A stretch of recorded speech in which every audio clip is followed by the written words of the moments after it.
How Nations Fall Without War, The Silent Collapse. It sounds like something straight out of a thriller, right? But this is a story that's deeply, deeply rooted in history. How the greatest powers on Earth can just disappear without a single shot ever being fired. So let me ask you a question. When you think about a great nation falling, what comes to mind? I bet it's epic battles, right?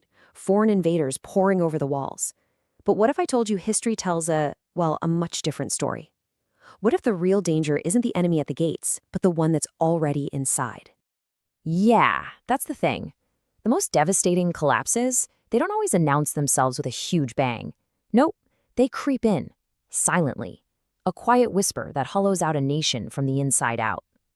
And that right there, that's really the core idea we are digging into. The most powerful nations in history, a lot of them weren't conquered. They just crumbled. It's this slow, grinding erosion of the very foundations that hold a society together. To really get our heads around this, let's look at the classic case study, Rome. I mean, we're talking about the powerhouse of the ancient world, but its fall wasn't one single dramatic event. It was a slow, agonizing internal collapse. It's what some people call a death by 1,000 cuts. You had widespread corruption just eating away at everything. You had an economy that was completely crumbling, their money became worthless, and on top of it all, a string of weak, self-serving leaders who just made everything worse. It was just a slow, painful unraveling. Okay, so let's break these internal threads down, piece by piece. First up, one of the most powerful silent killers of them all, the economy. You don't even have to go back to ancient times. Just think about something like the Great Depression. No foreign army invaded the US, but the country was absolutely brought to its knees. When the economic engine of a country just seizes up like that, the whole system, everything, becomes incredibly fragile. And this really shows you the two paths, right? On one hand, you have a stable system. It's built on trust, on the idea that your money is actually worth something. But then there's the other path, the path to ruin. It starts with uncontrolled debt. Prices start to skyrocket. And then the most important thing, trust, it just evaporates. Your savings are wiped out. The whole thing just collapses. Now, this leads us right into our next internal threat, because political problems and economic problems, they almost always go hand in hand. We're talking about political rot. And again, this isn't just an ancient problem. Think about the Soviet Union. It wasn't defeated in some big war. It just dissolved from its own systemic political decay. And this is where it really begins. The turning point is when leaders stop serving the people and they start serving themselves. That's it. That's when that crucial bond of trust that holds a nation together just starts to dissolve. It's a process, It happens in stages. First, the laws start to lose their meaning. Maybe they're ignored or they're not applied fairly to everyone. Then the big institutions, the ones that are supposed to protect everybody, like the courts and the government, they start to weaken, they start to fail. And once that happens, boom, the whole foundation starts to crack. And all of this, it leads us right to the third silent destroyer. This is when the people themselves start to fragment, a nation divided. This quote, man, it just says it all, doesn't it?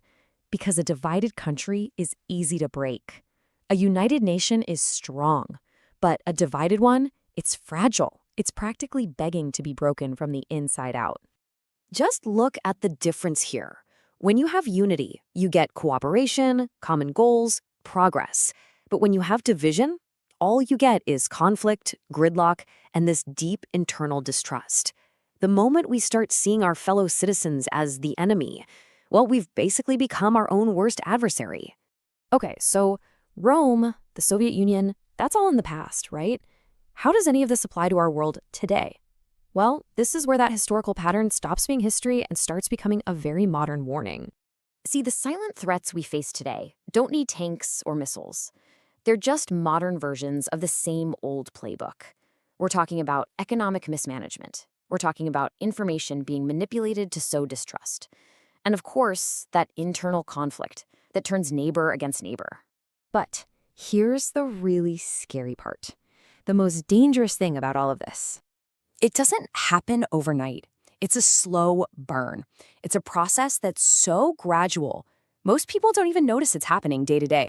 It's just slow. So slow that every little step downwards gets explained away or rationalized or just plain ignored.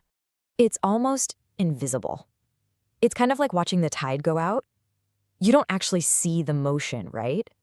But you look up an hour later and the entire landscape has completely changed. And by the time most people finally realize what's happening, it's often way too late. That's the final chilling piece of the puzzle.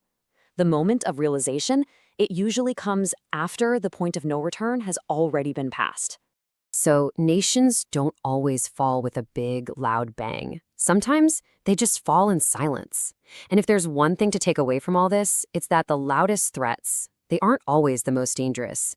It's the silent ones, the ones that grow in the shadows while we're not paying attention. Those are the ones that can bring down empires. So, what do you think? Do you see any of these patterns playing out in the world today? Let us know your thoughts down in the comments. And hey, if this made you think, do us a favor and like this explainer and subscribe for more content that really digs into the stuff that's shaping our world. We'll leave you with one last question to chew on. Is understanding the past the only way we can hope to protect the future? Are we, right now, listening closely enough to the whispers of history, or are we just waiting for them to become the roar that brings everything down? Thanks for watching.